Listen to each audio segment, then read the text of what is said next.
कृष्ण कह रहे हैं कि जब आप सुख दुख मान अपमान को सह लोगे तो आपको ये रिजल्ट मिलता है, सो अमृतत्वाय कल्पते।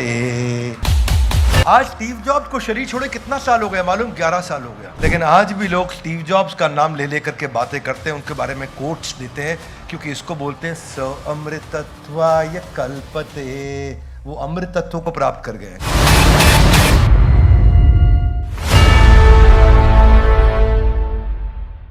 तो आज के एपिसोड में हम चर्चा करेंगे दूसरे अध्याय का 15वां श्लोक।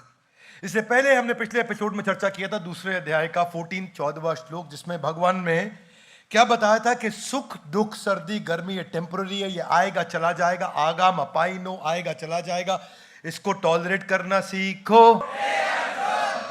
हे अर्जुन, इसको टॉलरेट करना सीखो हे अर्जुन।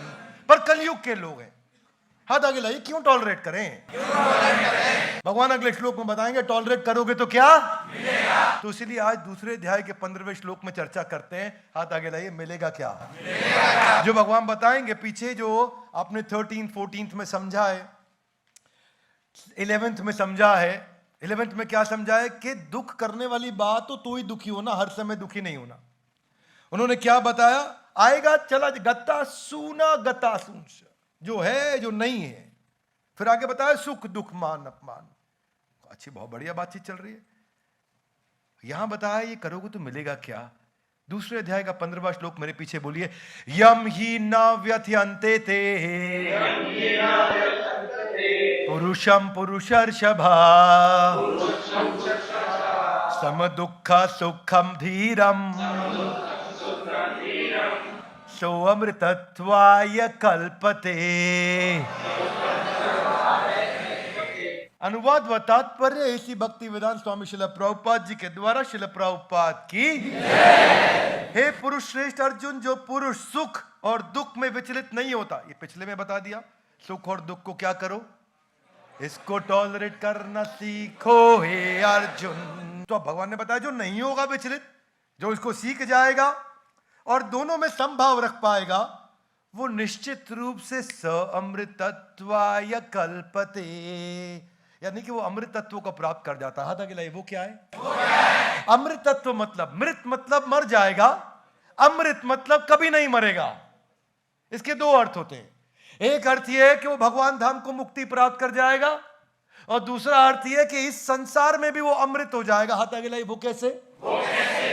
वो संसार से चले जाने के बाद भी लोग उसको उतना ही प्रेम से याद करेंगे जितना तब करते थे जब वो नहीं था, या जब वो था, और हो सकता है कई केसेस में उससे भी ज्यादा करें जब वो नहीं है। भगवान कह रहे हैं सुख दुख से जो विचलित नहीं होता वो मुक्ति का पात्र है, और liberation is the highest gift.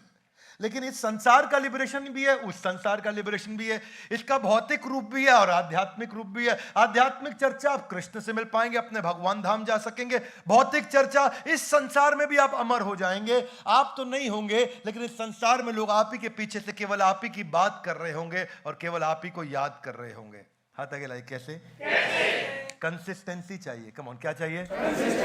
Consistency leads to permanency. One more time, come on, क्या? Consistency leads to everything will become permanent. Every good thing about you will become permanent जब आप कंसिस्टेंट हो जाते हैं। कंसिस्टेंसी की कमी है। Steve jobs was a crazy genius. बचपन में ही पैदा होने के बाद उसके माँ बाप ने उसको छोड़ दिया, किसी और ने उसको अडॉप्ट किया। अडॉप्ट करने के बाद में बहुत दिक्कत रही उसको आगे चल के। उसके बायोलॉजिकल पेरेंट्स तो नहीं थे साथ में, पिता के साथ मैकेनिक की तरह गैराज में काम किया। स्कूल से ड्रॉप आउट हो गए, उनको स्कूल नहीं मिला पढ़ने के लिए, पूरा छोड़ दिया बीच में। पर इतना ही नहीं, उसके बावजूद वो दुनिया के यंगेस्ट बिलियनियर्स में फोर्ब्स लिस्ट में उनका नाम आया। ये तब आया जबकि उनको पिता और माँ के द्वारा कुछ नहीं मिला था, और नई माँ और पिता के द्वारा भी कुछ नहीं मिला था। खुद से क्रिएट करी हुई वेल्थ में वो सबसे अमीर बने। उन्होंने मैकिन्टोश ग्रुप बनाया, नेक्स्ट कंप्यूटर बनाया, जिसको बाद में एप्पल के साथ मर्ज किया, लेकिन उनको अपनी ही कंपनी से निकाल दिया गया था। अपनी ही कंपनी से निकाल दिया गया। उन्होंने आगे चल के आईपॉड, आईपैड और आईफोन, तीन रेवोल्यूशनरी प्रोडक्ट्स भी क्रिएट करे, और वो आगे चल के एक rare form of pancreatic cancer, दुनिया का इतना पैसा उनके पास, उसका ट्रीटमेंट नहीं ले पाए, फिर चले गए। वो बहुत अच्छा काम किया उन्होंने। काफी कठिन परिस्थितियों में कितना आध्यात्मिक जगहों पे भटकते रहे, ढूंढते रहे, आध्यात्मिक ज्ञान भी ढूंढते रहे। भारतवर्ष आए, नीम करौरी बाबा, हरे कृष्णा मंदिर जाया करते थे वो यूएस में प्रसाद खाने के लिए, आप लोग को मालूम होगा सबको, जिसके बारे में उन्होंने एक यूनिवर्सिटी में बताया भी था कॉन्वोकेशन सेरेमनी के अंदर। And I would walk the 7 miles across town every Sunday night to get one good meal a week at the Hare Krishna temple. बात यह है कि जब कंसिस्टेंसी होती है, आज स्टीव जॉब्स को शरीर छोड़े कितना साल हो गया मालूम? 11 साल हो गया। कितना साल हो गया? लेकिन आज भी लोग स्टीव जॉब्स का नाम ले लेकर के बातें करते हैं, उनके बारे में कोट्स देते हैं, क्योंकि इसको बोलते हैं स अमृतत्वाय कल्पते। वो अमृत तत्वों को प्राप्त कर गए। कम ऑन, क्या प्राप्त कर गए? वॉल्ट डिज्नी के बारे में सुना? Uncle vault. अंकल वॉल्ट जिंदगी में बहुत बड़े फेलियर रहे। हालांकि उन्होंने लेजेंडरी प्रोडक्ट बनाया मिकी माउस और डोनाल्ड डक, लेकिन वो बनाने से पहले लाइफ में बहुत स्ट्रगल रहा उनकी। जिधर जॉब करने गए वहां से निकाल दिया गया। एक जगह उनका जो पहला एनिमेशन था फ्लिप फ्लॉप, वो फ्लॉप हो गया उनका, जिसमें उनको नौकरी से निकाल दिया गया। बाद में लेटर हेड डिजाइनर बने। लेटर हेड डिजाइन करते हैं ना, हमारे यहाँ सौम्या मैम करती है। वो कंपनी बंद हो गई, फिर चली गई नौकरी उनकी। उसके बाद उन्होंने अपनी कंपनी चालू करी डिज्नी। क्रिएटिव स्किल्स थे पर बिजनेस स्किल्स नहीं थे। कंपनी बैंकरप्ट हो गई। कंपनी बैंकरप्ट हो गई, खत्म हो गई। अब क्या करे? अपने एक रिश्तेदार से $500 उधार मांगे, अपने भाई को नौकरी पर रखा, दोबारा कंपनी चालू करी डिज्नी ब्रदर्स। इस बार डिज्नी ब्रदर्स जब उन्होंने चालू करी, डिज्नी ब्रदर्स लेके आगे बढ़े तो जो उनका डिस्ट्रीब्यूटर था न्यूयॉर्क में, उसी ने उनके सारे एनिमेटर हायर कर लिए। सारे एनिमेटर छोड़ के चले गए, फिर बर्बाद हो गए। जब सब छोड़ के चले गए, तब पहली बार उन्होंने लेजेंडरी कैरेक्टर मिकी माउस तैयार किया, और आगे चल के उनको दुनिया का सबसे बड़ा academy award for the most visionary artist in the world का अवार्ड मिला। And then this is what Walt Disney आज जो दुनिया को मालूम है। आज तो वो संसार में नहीं है, परंतु सो अमृतत्वाय कल्पते। ऐसा व्यक्ति अमृत तत्व को प्राप्त कर जाता। हाथ आगे लाइए। Consistency, permanency. कंसिस्टेंसी का कितना बड़ा रोल है, इतना बड़ा रोल है कंसिस्टेंसी का, समझ में नहीं आता। पहला विश्व युद्ध जब हुआ था तो अमेरिका ने हिरोशिमा नागासाकी पे बॉम्ब छोड़े थे। 2 दफा न्यूक्लियर वॉर में सीधा प्लांट के ऊपर बम गिरा और उनका 2 दफा प्लांट पूरा खत्म हो गया। होंडा मोटर्स का, उसकी कंपनी के फाउंडर थे, उनका नाम था सोइचिरो होंडा। फैक्ट्री खत्म होंडा की पहली बार, दूसरी बार फिर खत्म। बहुत मेहनत करके तीसरी बार जब फैक्ट्री चालू करी तो कुछ दिन के बाद जापान में उन दिनों अर्थक्वेक बहुत आया करता था। ऐसा भयानक अर्थक्वेक आया, तीसरी बार फैक्ट्री फिर पूरी तरह तहस नहस और बर्बाद हो गई। किसी ने जाके पूछा सोइचिरो होंडा से, अब क्या करोगे? बोले फैक्ट्री बर्बाद हुई है, मेरा कॉन्फिडेंस बर्बाद नहीं हुआ है।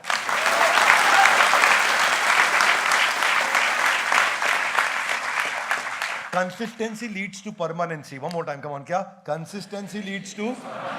हाथ आगे लाइए पिछले श्लोक से, हाथ आगे लाइए। आगाम अपाइनो, सुख दुख आएगा, इसको टॉलरेट करना सीखो हे अर्जुन। अर्जुन टॉलरेट करना सीख गया तो अब क्या है? अमृतत्वाय कल्पते। संसार में भी अमृत तत्व मिल रहा है। मैं तो खुल के बोलता हूं। कई लोग बोलते हैं भगवत गीता में भगवान का ज्ञान है, तुम क्या सिखा रहे हो संसार का ज्ञान? अरे ये यूनिवर्सल किताब है, ये चिंतामणि है, ये कल्प वृक्ष है। इससे जो सीखना चाहो सीख लोगे। जिसने गीता अप्लाई करी, संसार में भी जीवन अच्छा और संसार के बाद भी जीवन अच्छा। आप दोनों लोकों में सफल हो जाएंगे। प्रॉब्लम क्या है कि आज के लोग केवल ये बता रहे हैं कि ये आध्यात्मिक धार्मिक किताब है इसलिए सब लोग पढ़ते नहीं। अरे भाई, इस संसार को, इस जिंदगी को भी अच्छी करने के लिए यही किताब चाहिए, और अगली जिंदगी को भी अच्छा करने के लिए यही किताब चाहिए। ये संपूर्ण है, इसीलिए यह भगवत गीता है, क्योंकि यह भगवान का दिया हुआ गीत है। यह पहला गीत जो गाया था भगवान ने। फेलियर का सबसे बड़ा उदाहरण दुनिया का कौन है? Thomas Alva Edison. कौन है? किसी को नहीं मालूम बल्ब नाम की कोई चीज हो सकती है, क्योंकि उसका कोई रेफरेंस पॉइंट नहीं था। क्या मेरी बात समझ आ रही है? सबको लगता था ये संसार मोमबत्ती से चलेगा। तब तक बल्ब नाम की कोई चीज सोची नहीं गई थी। पहली बार उसने सोची, 1 बार, 2 बार, 10 बार, 100 बार, 500 बार, 800 बार, 900 बार, 999 फेलियर के बाद बल्ब बनाया। Loudly yes no? नो, 999 नहीं, 1999, 2999, 4999, 9999 फेलियर्स के बाद थॉमस एल्वा एडिसन ने वो बल्ब आज जिसके नीचे बैठे हैं उसने आविष्कार किया। उसको पत्रकार ने पूछा, आपके अंदर इतना फेलियर की क्षमता आई कहां से? आपके अंदर इतना बार फेल होने की क्षमता कैसे आई भाई? बोले, मैं तो कभी फेल ही नहीं हुआ। बोलो वो 9,999, ओ वो मैं 9,999 तरीके सीख गया था जिनसे बल्ब बनता नहीं है।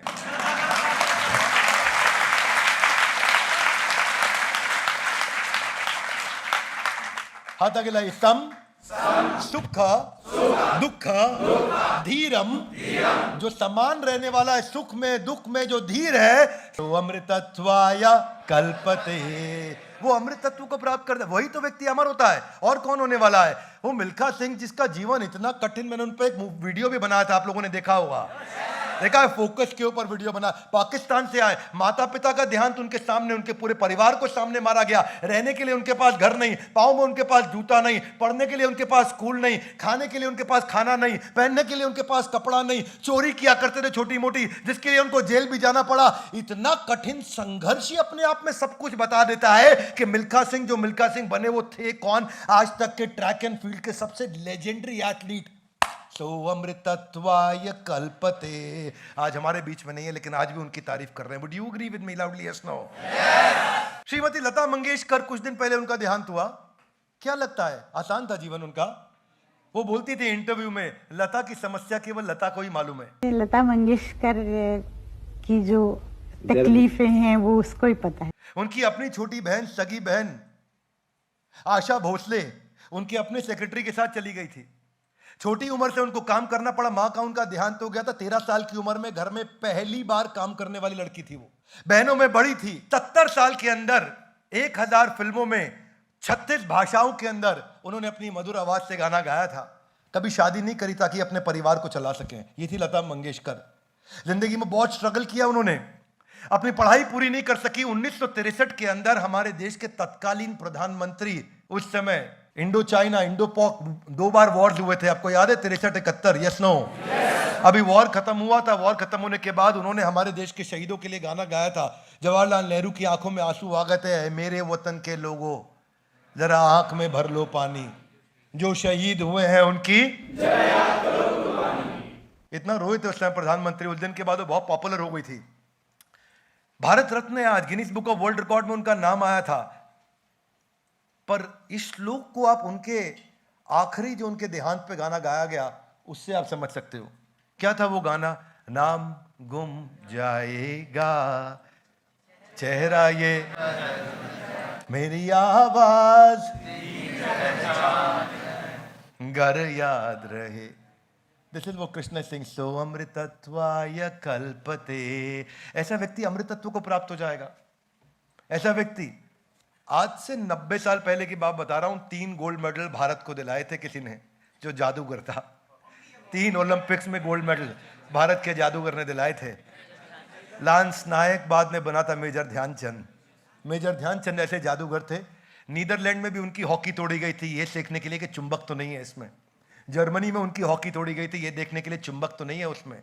ऑस्ट्रिया के अंदर, ऑस्ट्रेलिया नहीं बोल रहा, यूरोप में ऑस्ट्रिया के अंदर 4 हाथों में हॉकी देकर के उनकी मूर्ति बनाई गई, ये दिखाने के लिए कि एक हाथ से नहीं, ये 4 हाथ से हॉकी इतनी तेज चलाता है। जो इंसान 4 हाथ से चलाएगा उससे ज़्यादा तेज ये एक इंसान 1 हाथ से चलाता है।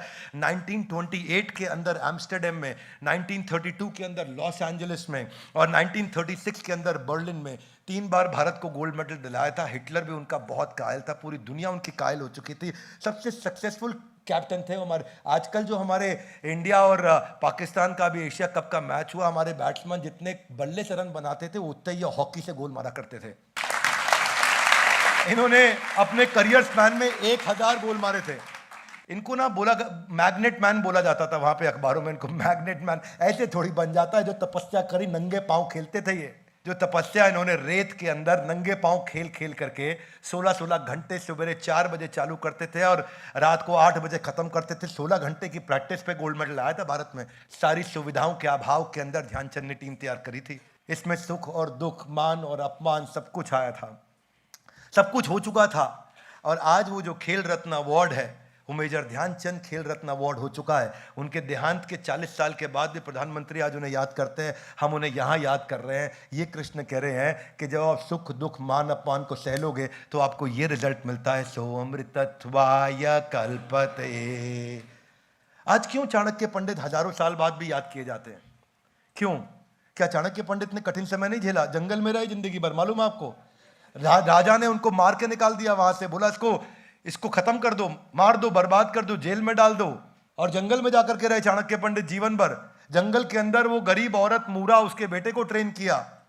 आगे चल के जब आर्मी ट्रेन करी उन्होंने, तो आर्मी किसकी? आदिवासी लोगों की आर्मी ट्रेन करी जिन्होंने जिंदगी में कभी हथियार नहीं उठाया था, उनके साथ लड़े थे और 3 बार लड़ाई में हार गए थे। और क्या क्या टेक्निक्स और ट्रिक्स और स्ट्रैटेजी, कितनी बार फेल होने के बाद जाकर के नंदा डायनेस्टी को उन्होंने समाप्त किया था। ये सम सुखम धीरम, हाथ आगे लाई, समान सुख और दुख में। मेरा यही मानना है कि अगर आपको भगवत गीता समझ में आने लग गई ना, तो आप तंग नहीं होंगे, इंटरनली बहुत पावरफुल हो जाएंगे।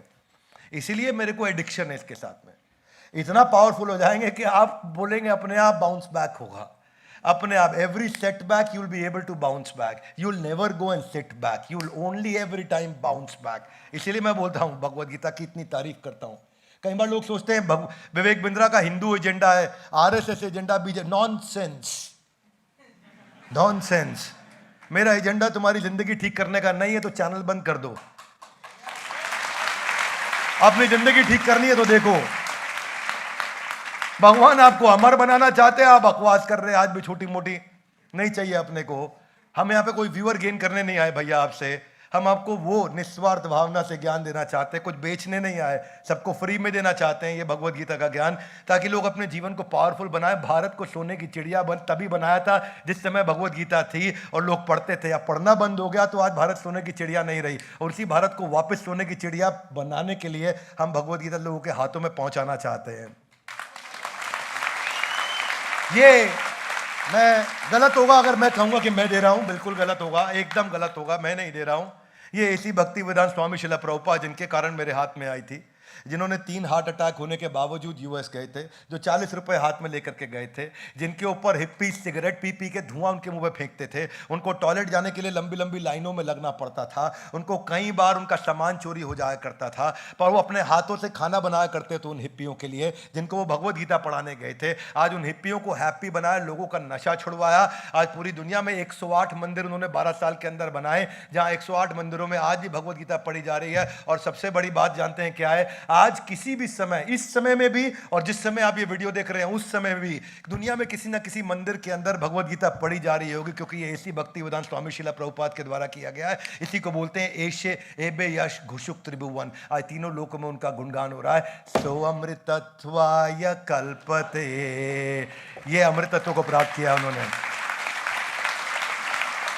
एक ऐसा पावरफुल ग्रंथ है जिसका हर वीडियो एक इंसान को पूरा देखना चाहिए, हर वीडियो अपने लालच के लिए पूरा देखना चाहिए। क्या बात कौन सी कब दिमाग में घर कर जाए और दिमाग का स्विच ऑन कर दे और गेम चेंज कर दे, आपको खड़ा कर दे, और जो आग तैयार हो जाएगी ना, आप you will become undefeatable, powerful missile बन जाओगे, गाइडेड मिसाइल। हरा नहीं पाएगा कोई, आपको दुखी नहीं कर पाएगा जिंदगी में। हर दुखी इंसान को पावरफुल बनाने के टूल है, ये महामंत्र है भगवत गीता। ये कृष्ण का दिया हुआ गीत है, किसी साधारण ऑथर का नहीं है। इसी को हम पढ़ने के लिए एकत्रित होते हैं हर बार। आप भी आइए हमारे साथ, आके एकत्रित होइए, उसको पढ़िए, सुनिए हमारे साथ। ग्रंथराज श्रीमद् भगवत गीता की।